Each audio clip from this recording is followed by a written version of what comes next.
నిన్నైతే పొంగనాల పెన్నం తెచ్చి సీజనింగ్ చేసి పెట్టా కదండి. మా ఇంట్లో వాళ్ళైతే పొంగనాలు కావాలని పట్టుబట్టి కూర్చున్నారనమాట. కాకపోతే ఇంట్లో దోసపిండి లేదంటే మరీ బయటికెళ్ళి తీసుకొచ్చినారు ఖచ్చితంగా పొంగనాలు కావాలని. వాళ్ళు అలా అడగడంలో తప్పు లేదులెండి. ఎందుకంటే నేను దాదాపు 5 ఇయర్స్ అయితుంది పొంగనాలు వేయక అనమాట. మా ఇంటి పక్కన పొంగనాల బండి ఉండేది. అక్కడి నుంచయితే తెచ్చుకొని తినేవాళ్ళు. సో, నాకు ఇంట్లో పొంగనాలు వేసే అవసరం లేకపోయిందనమాట. సో, దాదాపు 5 ఇయర్స్ తర్వాత ఇప్పుడైతే వేస్తున్నా అనమాట. ఈ పొంగనాల్లో ఉల్లిగడ్డలు, పచ్చిమిరపకాయలు, కరివేపాకు, కొత్తిమీర ఇవేవి వద్దన్నారండి. ఎందుకంటే ఇంట్లో చేస్తున్నా కాబట్టి ఎవరికి ఏవి ఇష్టం లేకుంటే అవి ఖచ్చితంగా తీసేయాలి. సో, ఇవన్నీ వేయకుండా ఒట్టి దోసపిండి, ఉప్పు, సోడా పొడితో మాత్రమే కలిపి వాటర్ వేసి కలిపి పొంగనాలు వేస్తున్నా. బయట తెచ్చిన దాంట్లో ఏమున్నా తింటారు. ఇంట్లో వేసేది వాటికైతే ఇట్లా చెప్తారనమాట. సో, చేసేదేం లేక వాళ్ళకి నచ్చినట్టుగానే పొంగనాలు వేసేస్తున్నాను అబ్బా ఇప్పుడు. పొంగనాల పెన్నం బాగా స్మూత్‌గా ఉండడం వలన పొంగనాలు ఆ పక్క, ఈ పక్క చేప పిల్లలు జారిపోతున్నట్టు జారిపోతున్నాయి. సో, ఒక చేత్తో కాదనేసి ఒక చేత్తో స్పూను, ఒక చేత్తో వుడెన్ స్టిక్ తీసుకొని మరీ కలుపుతున్నా అనమాట.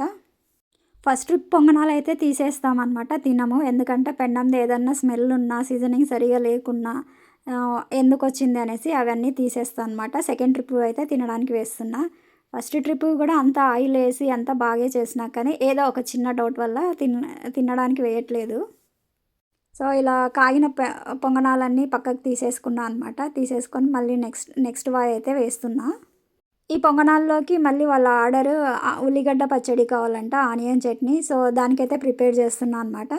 దానికొచ్చేసి 3 ఉల్లిగడ్డలు బాగా పొట్టు తీసేసి కడిగి పెట్టుకోవాలి. ఒక టమేటా, కొంచెం వాటరు, ఉప్పు, కారం అనమాట. ఇవన్నీ మిక్సీలోకి వేసేసుకొని గ్రైండ్ చేసుకోవాలి.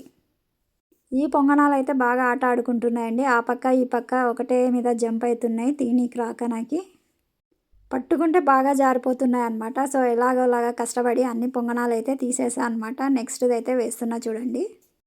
ఇలా అన్నీ తీసేసినాక మరి పొంగనాలైతే వేసేస్తున్నా అనమాట. కొద్దిగా ఆయిల్ వేసేసుకోవాలి. Same process.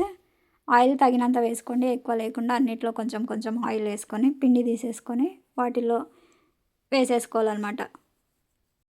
ఏ మాటకి ఆ మాట చెప్పాలి కానీ పొంగనాలైతే చాలా అంటే చాలా బాగా వస్తున్నాయండి.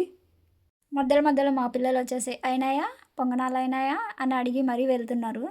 5 ఇయర్స్ తర్వాత చేస్తున్నా కదా, అందుకని వాళ్ళకు పొంగనాలు వస్తున్నాయో లేదో అని డౌట్ వచ్చేసి అడిగి మరీ వెళ్తున్నారనమాట. సో, పొంగనాలైతే బాగా వచ్చేసినాయండి. పొంగనాలైతే రెడీ అయిపోతున్నాయి. పచ్చడి అయితే ఇంకా కాలేదు. పచ్చడి అయితే ప్రిపరేషన్లో ఉందన్నమాట. ఆనియన్స్ అవి కట్ చేయమని పక్కన ఇచ్చినాను మా పిల్లలకి. ఈ వంట రూమ్ చాలా చిన్నగుంది. సో, అందుకనేసి ఇద్దరు ఉండనీకే కాదనమాట. మేము సన్నగున్నాం కాబట్టి ఇద్దరం ఉండి చేసుకోవచ్చు. కానీ డిస్టర్బెన్స్ అని అవతల రూమ్‌లో ఆనియన్స్ అయితే కట్ చేస్తుంది. అలా నేను పొంగనాలు వేసేసరికి మా అమ్మాయి అయితే ఆనియన్స్, టమాటోస్ అన్నీ కట్ చేసి మిక్సీ జార్ అయితే తీసుకొస్తుందనమాట. ఏదైనా ఒకరి హెల్ప్ ఉంటే పని తొందరగా అవుతుంది. ఒకరే చేయాలంటే చాలా కష్టము. మాకైతే మా పాప బాగానే హెల్ప్ చేస్తదండి. చూడండి అన్నీ వేసేసా అనమాట. మిక్సీకి వేస్తున్నా ఇంక ఇప్పుడు. మిక్సీకైతే బాగా మెత్తగా గ్రైండ్ చేసుకోవాలండి. వాటర్ వేస్తున్నాం కదా, ఆటోమేటిక్‌గా మెత్తగా అయిపోతది. ఒక 2 సార్లు అలా అలా తిప్పేసేయండి. బాగా మెత్తగా అయితది.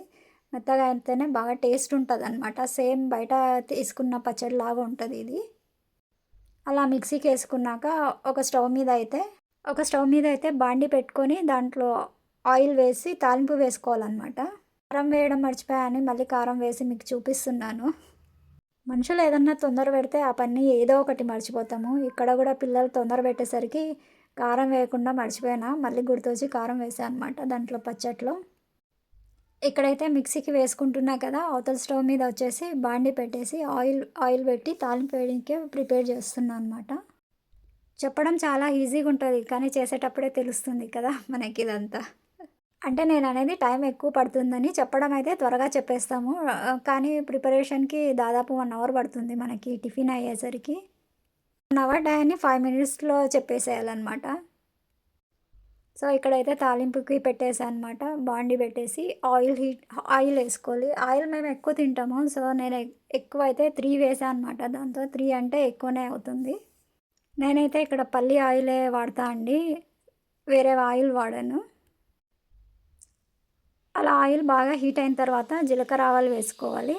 వాటిని వేసుకొని కలుపుకోవాలనమాట కొంచెం. జీలకర్ర ఆవాలు చిటపట అనేంత వరకు వేయించుకోవాలి. జీలకర్ర ఆవాలు బాగా చిటపట అన్నాక దాంట్లోకి మనం గ్రైండ్ చేసి పెట్టుకున్న పచ్చడి వేసి బాగా దాంట్లో ఉన్న వాటర్ అంతా ఇంకిపోయేలాగా మనం ఫ్రై చేస్తూనే ఉండాలన్నమాట. దాంట్లో వాటర్ అంతా పోయి ఆయిల్ పక్కకొచ్చేంత వరకు మనం ఫ్రై చేసుకోవాలి దాన్ని బాగా. ఇట్లా చేసుకుంటే టేస్ట్ అనేది బావుంటదనమాట. ఇది ఓన్లీ టిఫిన్స్‌లోకే కాదండి, చపాతీలోకి గూడా బావుంటది. ప్లస్ అన్నం, పప్పు ఈ పచ్చడి యేసుకొని వేడి వేడిగా కలుపుకొని తింటే గూడా చాలా బావుంటది. ఈ పచ్చడైతే ఫ్రిడ్జ్‌లో లేకున్నా ఒక 2 డేస్ అయితే ఉంటుంది. అందుకోసం కొంచెం ఆయిల్‌లో ఎక్కువ సేపు ఫ్రై చేయాలి. ఎక్కువ సేపు అంటే మరీ మాడిపోయేంత కాదండి. వాటర్ అంతా పోయి ఆయిల్ పైకొచ్చేంత వరకు మనమైతే ఈ ఆనియన్ పచ్చడిని తాలింపులో వేసుకొని కలుపుతూనే ఉండాలనమాట. ఈ పచ్చడైతే ఆయిల్ పైకి రావడానికి నాకు దాదాపు ఒక 10 మినిట్స్ పట్టిందనమాట. ఏదైనా టేస్ట్‌గా వస్తుందంటే ఆ మాత్రం టైం అయితే మనం చూసుకొని చేసుకోవాలనమాట. సో, ఇంగా అయితే కాలేదు. ఇంగా కలుపుతూనే ఉన్నా అనమాట. సో, ఇలా అయితే పచ్చడి, పొంగనాలైతే రెడీ అయిపోతున్నాయండి వేడి వేడిగా. అందరికీ ప్లేట్లు తీసుకొని సర్వ్ చేయాలి. అయిపోయిందండి. పచ్చడి గూడా ఆల్మోస్ట్ తయారైంది. చూడండి, పొంగనాలు పచ్చడి చాలా కలర్‌ఫుల్‌గా ఉన్నాయి గదా! టేస్ట్ గూడా చాలా చాలా బాగుంది. ఒకసారైతే ట్రై చేయండి. పెన్నం గూడా బాగా ఉందనమాట. సో, ఇలా వేడి వేడి పొంగనాలు, పచ్చడి సూపర్ అనమాట. మా అమ్మాయి చూడండి చాలా బావుందని తింటుంది. అండి, ఇవాల్టి మా టిఫిన్ ఇది. ఓకే మరి బాయ్.